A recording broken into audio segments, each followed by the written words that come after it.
Donc ne zappez pas sur Bomoko ya Mboka digital. Donc si tu es kangi Europe na minute oyo eza Bomoko ya Mboka. Donc biso nyonso to la ndango kwa kitoko trop.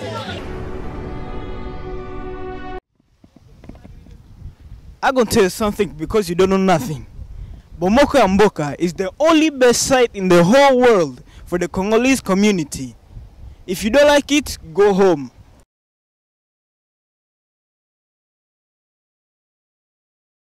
Go home.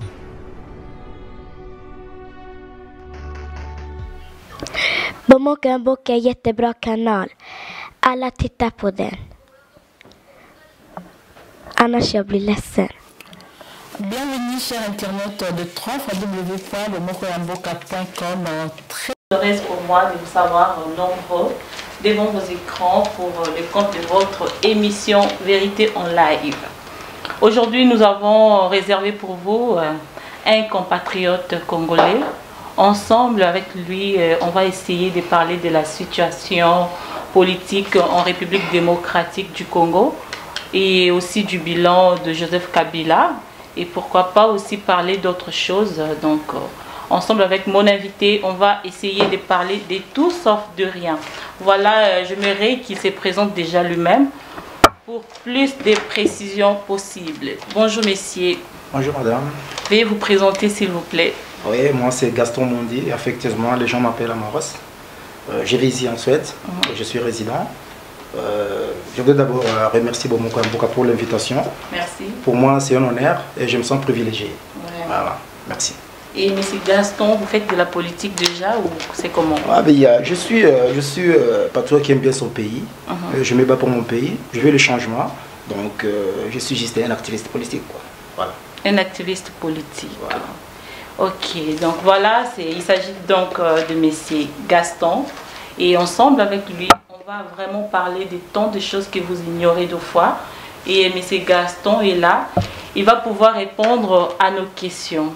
Voilà, on peut directement déjà entrer dans le vif de notre émission de ce soir. Je suis venu là pour ça. Donc voilà, et directement je peux poser la première question. Vous m'avez invité pour ça, madame. Je suis là. Monsieur Gaston, que pensez-vous dire sur la situation que traverse la RDC actuellement? Merci pour la question encore une fois.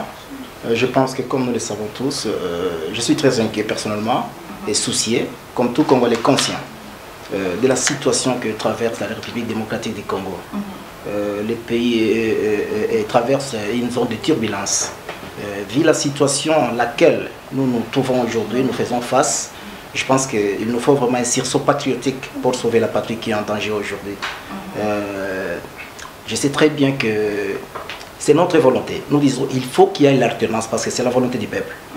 Bien qu'en face de nous, il y a un président qui se comporte quasiment comme un mécréant, avec arrogance. Au moment où la tension monte, l'homme reste évasif, comme d'habitude. Il refuse de se prononcer pour baisser la tension. C'est inacceptable. Dans un pays où on s'est dit république démocratique, vous voyez, le président actuel dont je parle, Joseph Kabila, il oublie que l'alternance, c'est la loi de la démocratie aussi, n'est-ce pas? Ça ne sert à rien de tripatouiller des tests, disons, des stratagèmes juste pour s'accrocher au pouvoir. Les pouvoirs qui, je disais, qu'il exerce maladroitement d'ailleurs. Donc, quand nous parlons de la démocratie, on se dit république démocratique. Regardez comment nous brandissons la démocratie, je me répète. C'est-à-dire qu'il faut respecter le règle de la démocratie, n'est-ce pas? La démocratie, ce n'est pas l'autoritarisme, ce n'est pas la lutreur, moins encore l'anarchie. La démocratie, c'est un état de droit. Et qui dit un état de droit, c'est le respect des tests, à commencer par lui-même, Joseph Kabila. Donc, selon votre analyse, c'est le président Joseph Kabila qui est à la base de tous ces problèmes. Mais effectivement, madame, effectivement, chez Joseph Kabila, les problèmes. Écoutez, dans un pays normal, avec des gens normaux, je ne pense pas qu'on allait s'asseoir, moi et toi ici, et débattre aussi ces problèmes. Ça ne fait même pas débat. Ça ne fait même pas débat. Parce que, je vous donne un exemple. Allons aux États-Unis, par exemple. Le président Barack Obama, qui est à son deuxième et dernier mandat, un grand président, demandez à Barack Obama s'il a l'intention de réviser la Constitution. juste pour s'accrocher au pouvoir. Je ne pense pas. Et quand même de dire que la RDC n'est pas... Laisse-moi répondre, madame. Laisse-moi répondre, madame, s'il vous plaît. Oui, ça fait partie de la même... Il s'appelle Mendes. S'il faut que je parle de Lambert Mendes, c'est une autre attitude que je vais adopter. Là, ça va saigner longtemps. Je ne suis pas là pour ça. Okay. S'il vous plaît. Je vous parle de Barack Obama. Et si vous demandez à Barack Obama s'il va organiser des dialogues bidons pour s'accrocher au pouvoir, je ne pense pas. C'est juste parce que c'est le respect de la Constitution. Parce que la Constitution ne nous permet pas, n'est-ce pas? Et nous aussi, en RDC, nous avons une Constitution. Vous savez, un homme est lié par une date. Nous avons une Constitution. D'ailleurs, pour votre information, nous avons une Constitution trop jeune. Une Constitution qui n'a même pas encore atteint son âge d'adolescence. Vous savez? C'est-à-dire que cette Constitution a été promulguée par Joseph Kabila lui-même. C'était le 18 février 2006. Joseph Kabila a juré devant la nation et Dieu le respect de la Constitution qu'il est en train de piétiner aujourd'hui, malheureusement. Cette jeune Constitution, dans son article 70, stipule, je vous parle du premier alinéa de l'article 70, stipule, le président de la République est élu au suffrage universel, direct pour un mandat de 5 ans, renouvelable une seule fois, n'est-ce pas? Joseph Kabila a été élu en 2006, n'est-ce pas? Bon, je dirais élu, je suis d'ailleurs très clément de dire qu'il a été élu. Pourtant, il a été élu sans pourtant dire au Congolais ce qu'il attendait faire du pouvoir. Élu sans programme de société, sans projet de société, comme ça il est élu. Mais je ne suis pas là pour ça, j'ai fermé cette parenthèse. Réélu en 2011. Et nous disons, c'est clair, nous disons que Joseph Kabila est à son deuxième et dernier mandat fraudulé. Qu'il organise les élections, parce que c'est la volonté du peuple. Qu'il organise les élections. Qu'il donne au moins aux Congolais la chance pour la première fois dans notre pays de vivre l'alternance. Parce que c'est quelque chose qu'on n'a jamais vécu dans notre pays, les passations de pouvoir. Parce que la RDC, c'est un pays où les passations de pouvoir se fait toujours dans des conditions trop difficiles. Vous le savez, hein?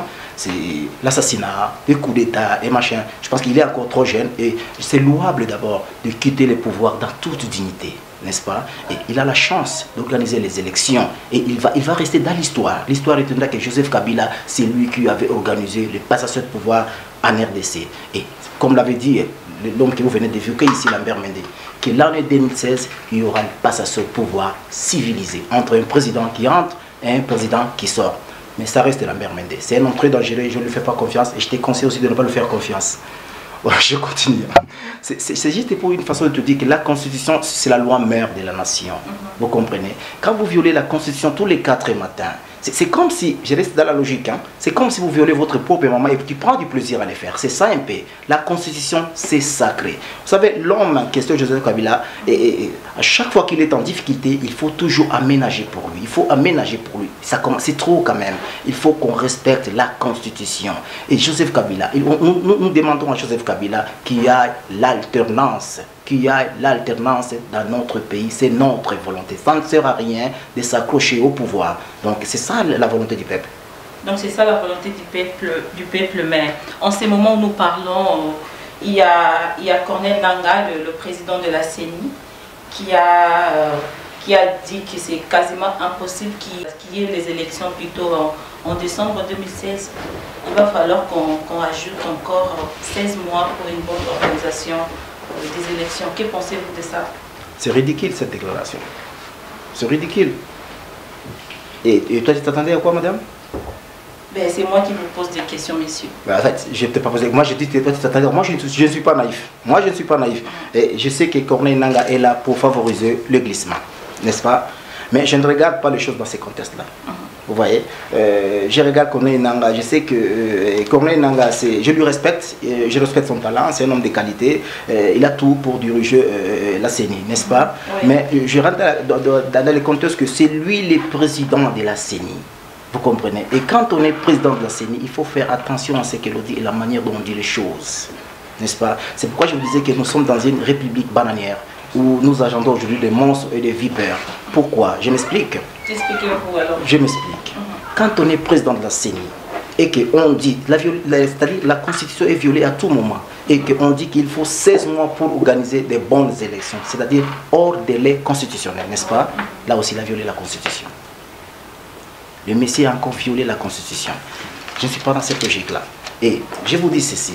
Corneille Nangaa, en fait, je ne suis pas là seulement pour critiquer. Quand je regarde les choses, j'essaie d'analyser la situation dans le fond et la forme. Je regarde un peu les délais qui nous restent. J'essaie un peu de regarder la situation avec les scientifiques, n'est-ce pas? Je me dis que techniquement, il n'y a plus moyen d'organiser des bonnes élections. Techniquement, il n'y a plus moyen. Je dis bien techniquement, il n'y a plus moyen d'organiser des bonnes élections. Mais du moins, ma mémoire, elle est là. Malou Malou avait organisé les élections. Il a organisé les élections en 7 mois. Le fameux pasteur Ngoï Mulunda, lui, il avait organisé les élections en 5 mois. Donc Corneille Nangaa a encore le temps d'organiser les élections. N'est-ce pas? Vous voyez Corneille Nangaa, quand tu regardes ce que Corneille Nangaa, sa façon de réagir, sa façon de faire, vous voyez madame que le mot trahison prend tout son sens. C'est ça ce qu'on appelle la trahison. Ça c'est la trahison. La tyrannie ne pardonne pas. La tyrannie mange ses enfants. La tyrannie n'a pas de cœur. Corneille Nangaa doit se rappeler une seule chose. Il avait travaillé avec Malou Malou, n'est-ce pas? Avant lui, il y avait Malou Malou. Où est-il maintenant Malou Malou? Après Malou Malou, il y a eu le fameux pasteur Ngoï Mulunda. Et lui qui déclarait à qui veut l'attendre qu'il est le frère de Joseph Kabila. Qu'est-ce qu'il est devenu aujourd'hui? Madame, tu penses que Corneille Nangaa est plus malin que les autres? Je ne pense pas. Et Corneille Nangaa doit faire attention parce qu'il risque même de laisser ses dents. Et vous avez, oui, bien sûr, il risque. Et vous savez, le problème c'est quoi? Ce n'est pas Corneille Nangaa, c'est la Constitution. Je reviens encore vers la Constitution, madame. Dans cette jeune Constitution dont je te parle ici, dans son article 64, la Constitution stipule. Cette Constitution nous donne, nous les Congolais, nous les peuples. Moi je suis dans les cas populaires. Nous les peuples, le pouvoir de faire échec à tout individu ou un groupe d'individus qui prend le pouvoir par force ou qui l'exerce en disposition de la Constitution, n'est-ce pas? Donc, moi je suis dans la logique. Quand je regarde les Congolais aujourd'hui, je suis posé tranquille, je me dis que non, les Congolais sont préparés moralement, je te dirais même physiquement. Parce que nous appliquerons l'article 64. Et je te vous dis bien ici, c'est dans la rue que tout se tranchera. Mais allons. Ok, donc ne craignez-vous donc pas qu'il y ait encore une effusion de sang à Kinshasa, au Congo, disons? Je suis un être humain. Je crains, pour être sincère, je crains que tout se termine encore par le sang. Mais aujourd'hui, c'est 10 millions de morts, n'est-ce pas? Je crains vraiment que tout se termine par le sang. Mais ce n'est pas ma réponse que je voudrais répondre à cette question. C'est une question un peu pertinente. Quand vous êtes en train de poser cette question, moi dans ma tête, il y a tellement de choses qui se passent dans ma tête. Je suis dans une autre réflexion, n'est-ce pas? Ok, éclairez-nous alors. C'est-à-dire, je voudrais répondre à cette question à travers les images. Il y a une image qui est dans moi ici. Suivez mon regard. Je vais dire ceci. Nous, Congolais, oui. Je parle Congolais en général, nous avons fait une erreur. C'est-à-dire, nous avons fait entrer un éléphanton dans notre maison, qui est le Congo, en les prenant pour un cochon. On passe 15 ans après que l'éléphanton atteint l'âge adulte. Je vous parle de la difficulté que nous avons aujourd'hui à se débarrasser de l'imposteur Joseph Kabila. 15 ans après et que l'éléphanton atteint l'âge adulte. Du coup, ça devient très difficile de le sortir dans notre maison. Alors, selon toi, quelle est la solution? Mais je ne sais pas, c'est vous qui... En fait, si je peux suggérer, quelle est la question alors? Mais quelle est la solution? La solution au peuple congolais qui vous suit en ce moment. Ok, moi je vais vous donner cette réponse-là. Vas-y. Parce que tellement qu'il n'y a plus moyen de s'en débarrasser, il nous reste une seule solution. Laquelle? Il faut casser la maison. Il faut casser cette porte. Il faut chercher une voie de sortie par la force. Donc là, vous soutenez que les gens meurent, on tue les gens, des innocents et tout. Écoutez. C'est juste pour vous dire que, madame, si vous vous en doutez encore, Joseph Kabila ne partira jamais sans casse. Et par là que je suis en train de vous dire, écoutez-moi bien. Je suis en train de vous dire que moi je sais, et je suis convaincu, Joseph Kabila, il fera de la résistance. Il fera tellement de la résistance, jusqu'à même à la brutalité. Il a tellement peur. Peur de règlement des comptes. Peur, il pense déjà sur les lendemains difficiles. Peur, la peur. Vous comprenez un peu? Parce que seul Dieu sait combien de crimes Kabila a commis. Et il se trompe tellement, il compte tellement, il fait confiance à son armement de mercenaires pour vaincre les Congolais. Mais je vais vous dire une chose.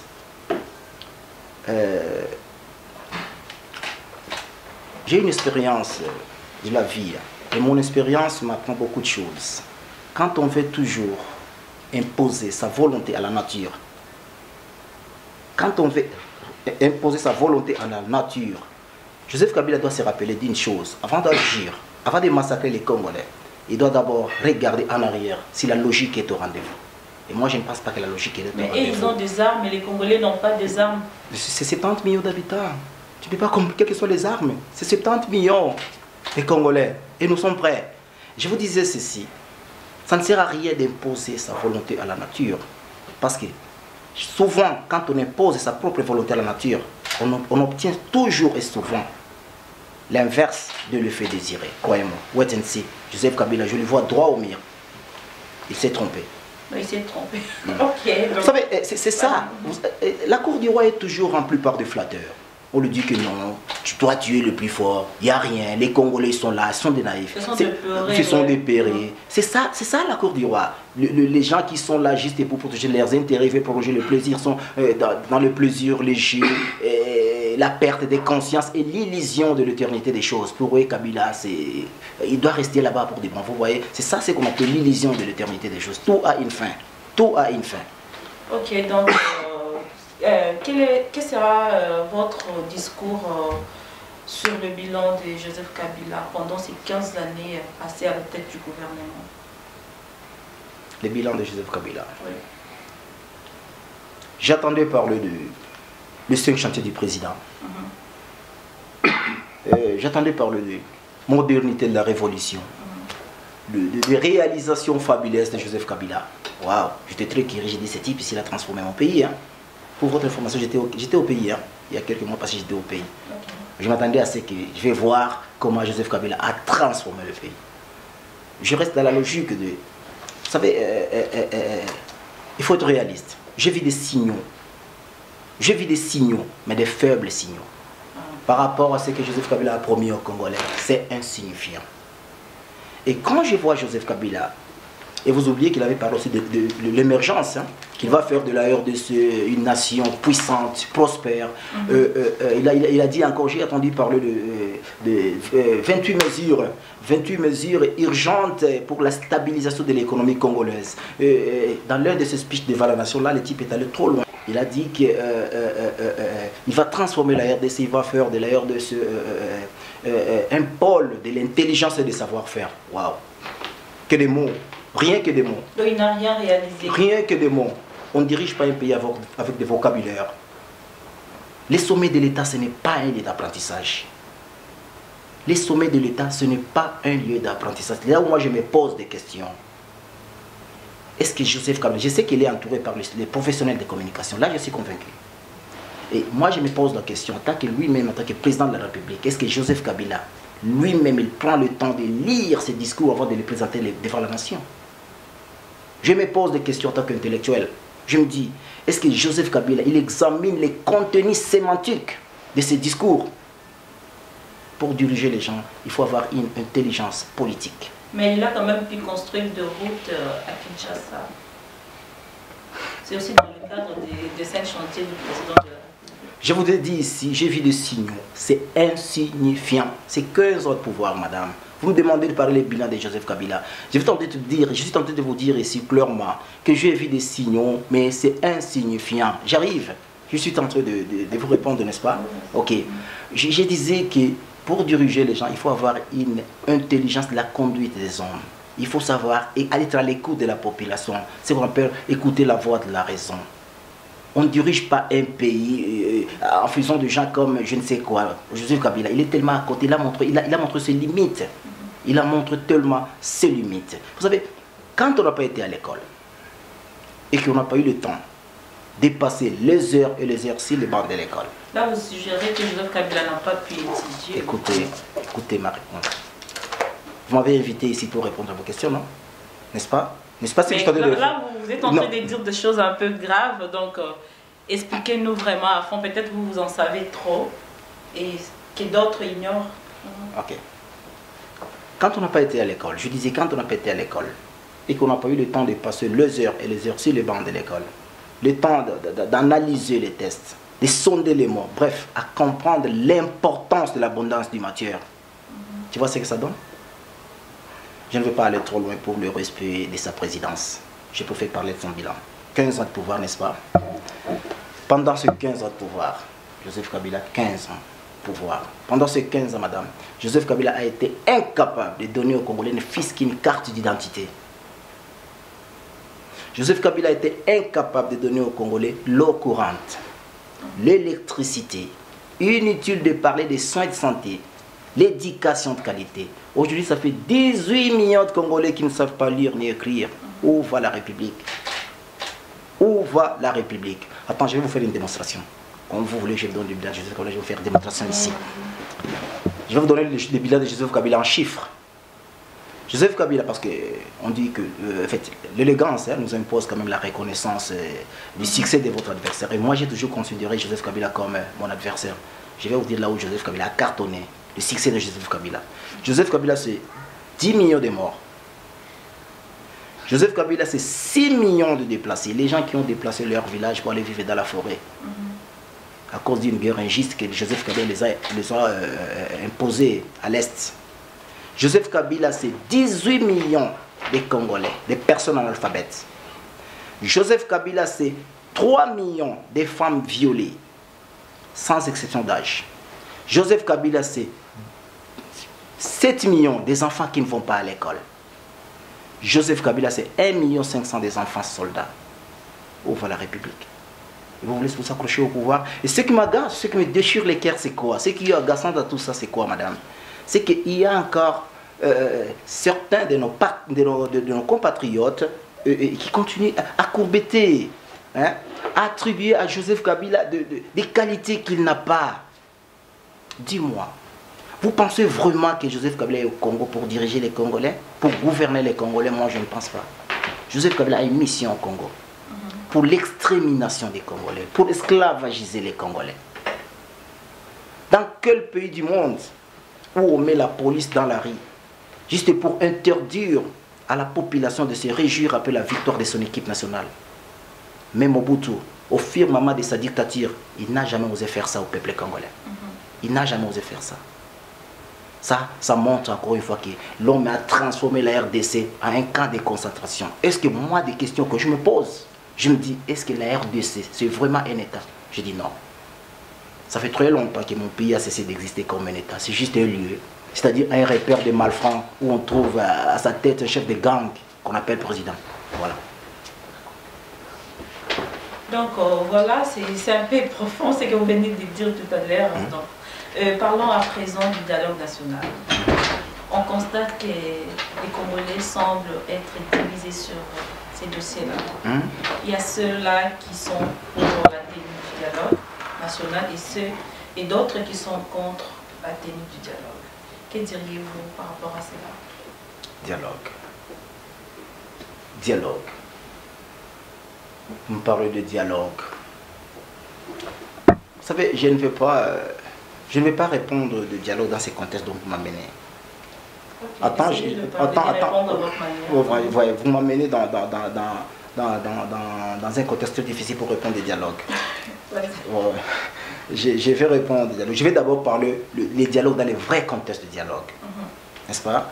Le dialogue, c'est quelque chose de bien en démocratie. Le dialogue figure parmi les piliers de la démocratie. Le dialogue même, c'est le poumon dans lequel respire la démocratie, même dans la vie humaine. Moi ici, on est en train de dialoguer, non? Et s'il y a un souci entre nous deux ici, on va dialoguer pour trouver une solution. Je dis que même dans la vie, même si j'ai des problèmes avec ma femme, avec Corinne, j'appelle ma femme, je dis on va dialoguer pour trouver une solution, n'est-ce pas? Les dialogues relèvent toujours le défi. Parce que derrière ces dialogues bidons, il y a un homme qui se cache derrière ces dialogues, c'est Joseph Kabila. N'est-ce pas? Et là maintenant, je m'aligne dans les cas où on appelle, je dis, dans les cas où les gens ont dit que ces dialogues c'est inopportun, ça n'a même pas de sens. Parce qu'il y a eu des dialogues, ça n'a même pas de sens, sans solution. Et je me dis ceci, vous savez, j'en profite ici pour m'adresser à tous ces dialoguistes corrompus. À tous ces dialoguistes corrompus et autres applaudisseurs, porteurs des mallettes de Joseph Kabila. À un moment donné, chers compatriotes, il faut savoir faire appel au bon sens, à la responsabilité. Vous savez, ça me déchire le cœur. Je suis triste quand j'essaie d'imaginer la façon dont aujourd'hui les choses marchent au Congo. Vous savez, c'est-à-dire, vous pensez vraiment, c'est le président Joseph Kabila qui détruit son peuple, le président qui tue son peuple. Le président Joseph Kabila, c'est Joseph Kabila, c'est un compétent de président qui sponsorise le massacre des Congolais à l'Est. C'est le président qui infiltre les étrangers dans notre armée et la police nationale. Le président Joseph Kabila qui participe à la destruction de notre pays, au pillage de la RDC. Le même Joseph Kabila. Il va aller s'asseoir avec les Congolais afin d'organiser le dialogue prétendument apaisé et crédible dans les délais constitutionnels. Mais il faut être malade. C'est la folie.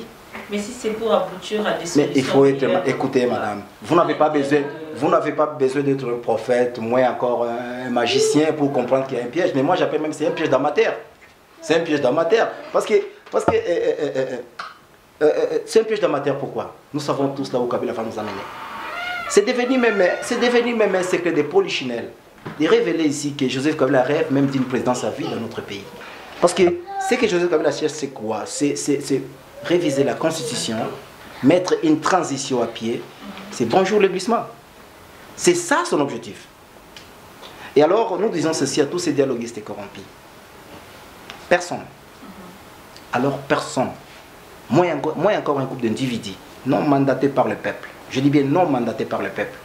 Personne n'a le droit d'aller s'asseoir avec Joseph Kabila, dialoguer, trouver les accords opposables aux Congolais pour protéger leur misère. Personne n'a le droit. Je ne sais pas si combien de morts faudra-t-il pour faire comprendre à Joseph Kabila qu'il y a une vie avant, pendant et après la présidence. La présidence ne doit pas être une obsession.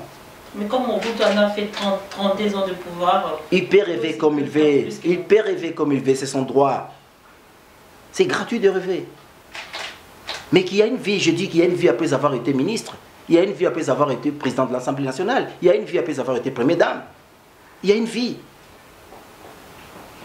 Et surtout qu'il restera sénateur. C'est aussi allez-y son intérêt. Hein. Non, l'homme n'est pas là. L'homme n'est pas dans tout ça. L'homme, il est tellement, comme je vous avais dit ici, Dieu même sait combien de crimes Kabila a commis au sommet de l'État. Dieu même sait. Il a peur de son avenir. Il pense déjà sur les lendemains difficiles. Vous savez ce qu'on dit, que nous récolterons toujours ce que nous avons semé. Et demain, il va récolter ce qu'il avait semé. C'est ça la peur. Il a tellement la peur au ventre de quitter le pouvoir. La peur de perdre le privilège. Il va être là, il va s'éterniser là. Mais les Congolais disent non, non, ça passe pas. Ça passe pas. Voilà. Donc ça passe pas. Oui, ça passe pas. Mais vous reconnaissez quand même qu'il y a des opposants à Kinshasa qui luttent aussi pour que Joseph Kabila parte? Oui, bien sûr, je ne peux pas ignorer ça. Comme qui, par exemple? Mais non, écoutez, il y a l'opposition à Kinshasa, bien que les gens peuvent bien traiter ce genre de l'opposition invertébrée, quoi, machin, mais je sais quand même qu'il y a, je dois être reconnaissant qu'il y a les opposants qui sacrifient l'aide. Quand je vois Martin Fayulu, quand je vois Franck Diomi, quand je vois Diongo plutôt, quand je vois Vital Kamere, quand je vois Moïse Katumbi, moi j'ai beaucoup de respect pour l'élite.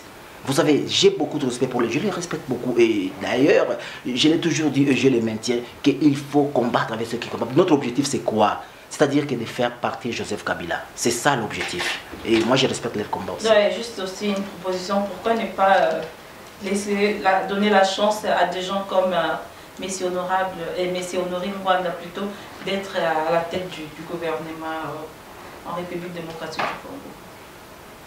Parce que c'est lui qui détient un peu l'histoire cachée de notre pays. Vous me parlez de Rwanda? Oui. J'ai suivi plusieurs de ses émissions. Apparemment, il en sait beaucoup sur la République démocratique du Congo. Ah bon? Oui. Ok. Vous savez, quelqu'un a dit, l'homme de l'avenir, c'est celui qui aura une longue mémoire.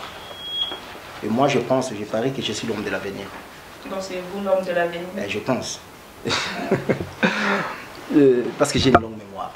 Je n'oublie pas les choses si vite. J'ai fait tellement confiance à ma sœur et je me rappelle de Ngwanda.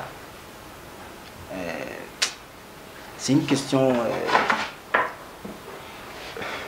Bon, je vais répondre coup sur coup. Vous savez, quand je regarde Honoré Ngwanda, je me dis que quand on imagine que la vie a une fin, ça ne sert à rien de nuire à l'autre. La nuit à qui? J'arrive. Je vous avais dit, je vais répondre coup sur coup. Ça ne sert à rien de nuire à l'autre. Honoré Ngwanda, quand je parle de Ngwanda, ma maman, là où elle est, paix à son âme, elle fut chrétienne, catholique, pratiquante. J'ai encore la date ici dans ma tête où ma maman revenait à la maison, elle transpirait, tremblait comme ça. Elle m'avait raconté l'histoire bizarre d'Honoré Ngwanda. Elle était parmi les rescapés du massacre du 16 février 1990, n'est-ce pas, ma maman? Ces jours-là, à Kinshasa, c'était le carnage, le massacre, la boucherie humaine. Une histoire vraie. Il y avait des morts partout. Je ne saurais pas te dire combien. Parce que la répression était organisée à 2 escadrons. En première ligne, il y avait des Ngwandi, des commandos qui tiraient comme ça à bout portant sur les manifestants, les chrétiens manifestants sans armes. La folie des Ngwanda. Moi, je n'appelle pas le massacre, moi j'appelle ça la folie des Ngwanda. Et qui avait ordonné de tirer sur les chrétiens. L'homme dont vous venez d'évoquer ici. Vous savez, la politique, c'est une affaire des gens avec une valeur morale très élevée. La politique, c'est une affaire des gens d'une grande intégrité morale, de bonnes attitudes. Qu'est-ce que Ngwanda a proposé même? Est-ce que Ngwanda a un rêve à proposer aux Congolais? Qu'est-ce que Ngwanda a offert aux Congolais? Rien du tout. Quel est son cahier de charge? Son programme de société, son projet de société? Écoutez, madame. Mais essayez de lui laisser la chance de présenter son cahier de charge. Écoutez, madame. C'était d'abord quoi le régime de Ngwanda? Le moboutisme. Il ne faut pas avoir une courte mémoire, il ne faut pas oublier vite. C'était quoi le moboutisme? Mais le moboutisme, c'était la mort, le sang, la prison, les massacres, la misère, l'inversion des valeurs, la délétion, la corruption, mauvaise gestion, enrichissement illicite. Non, c'est la même chose avec les Kabyles. Il n'y a pas la différence. La Kabila n'est pas le seul quand même à massacrer. Moi, le Ngwanda, le Lambert Mende, le Kinkinke, tous ces flateurs, je les mets tous dans le même sac. Honoré Ngwanda, je lui regarde comme ça, comme un méchant devant moi. Il ne mérite même pas. Il ne mérite pas. Il faut être un parfait naïf pour soutenir Honoré Ngwanda et penser, aller même trop loin à penser que non, la fin des calvaires des Congolais passera par Ngwanda. Il faut être un parfait naïf, avec tout le respect que j'ai pour mes amis de la Barrico, mais je dis qu'il faut être un parfait naïf. Ngwanda, il est en train de payer ce qu'il avait semé, c'est tout. C'est pourquoi Ngwanda vit aujourd'hui dans l'errance comme Caïn. Je vous dis, il est en train de payer ce qu'il avait payé, ce qu'il avait fait. Donc la vie c'est comme ça la vie. On récolte toujours ce qu'on a semé. Et lui aussi, il est en train de payer quelque chose. Je ne sais pas comment il est en train de payer quelque chose. Il a une conscience chargée. Il a beaucoup de morts dans sa conscience. S'il est vraiment conscient, s'il a vraiment une conscience, Ngwanda est très sale comme politicien. Je vous dis très sale comme politicien. Vous avez ma réponse. Ok, voilà, nous chutons déjà dans notre émission. Nous avons pris beaucoup de temps.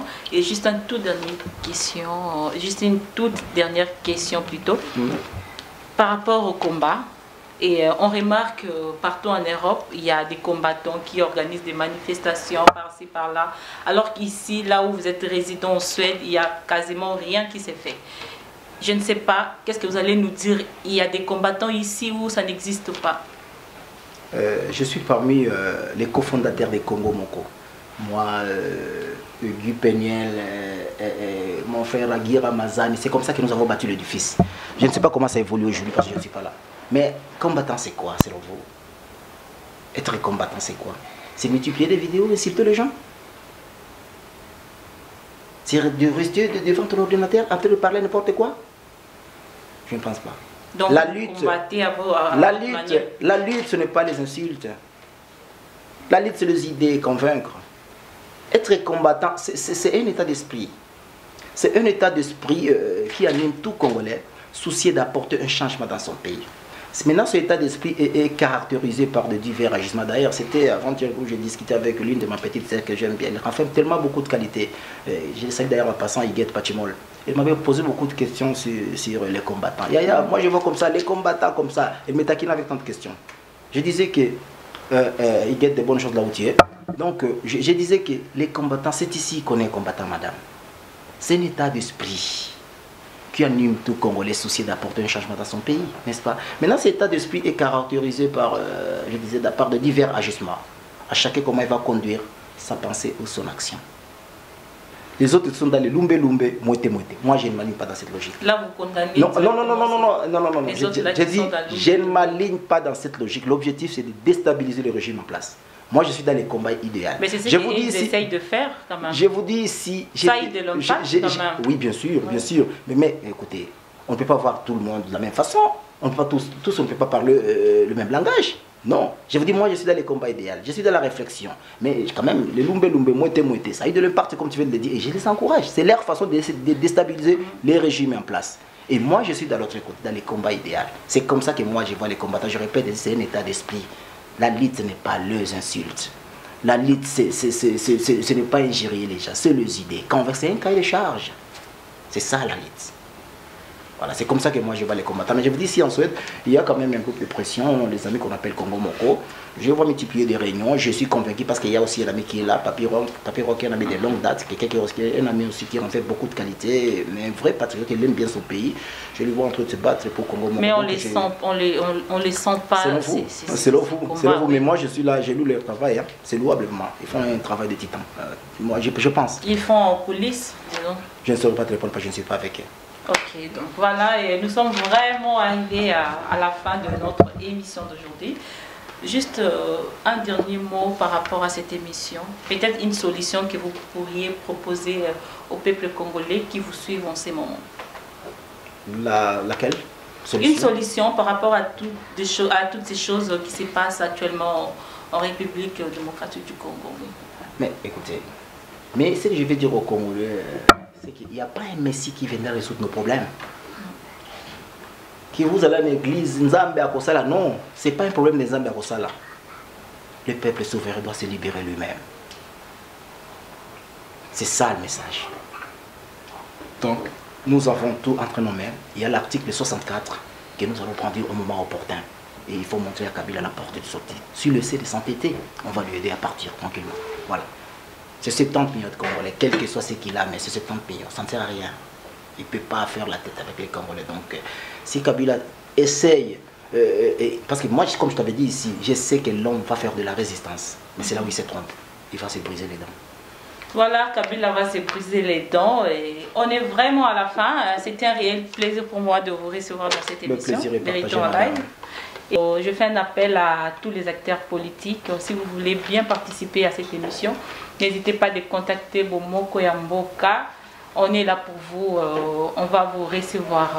Merci à vous tous de nous avoir suivis. On se retrouve à la prochaine. Bye bye. Bomoko Yamboka är jättebra kanal. Alla tittar på den. Annars jag blir ledsen. Donc ne zappez pas sur Bomoko Yamboka digital. Donc si tu es en Europe na minute soyo, eza Bomoko Yamboka. Donc biso nyonso to la dango quoi. Kitoko trop. I'm going to tell you something because you don't know nothing. Bomoko Yamboka is the only best site in the whole world for the Congolese community. If you don't like it, go home.